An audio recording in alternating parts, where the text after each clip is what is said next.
Hey everyone, in this video I'm going to compare Lovable and Replit. Lovable and Replit are both AI-powered platforms designed to simplify the app development process, but they cater to different users' needs and workflows. Lovable is an AI-powered platform that lets users build full-stack applications using natural language instructions.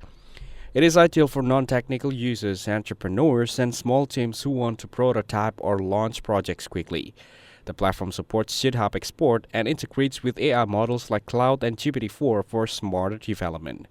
Lovable provides a simple, developer-friendly interface for building apps without writing extensive code.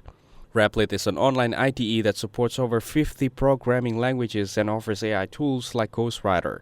It allows real-time collaboration, making it easy for teams to code together from anywhere.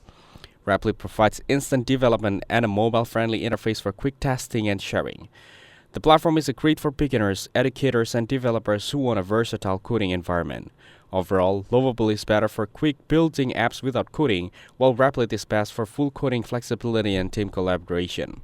Thank you everyone for watching this video. Hope you guys found value. Make sure to like the video and subscribe. Goodbye.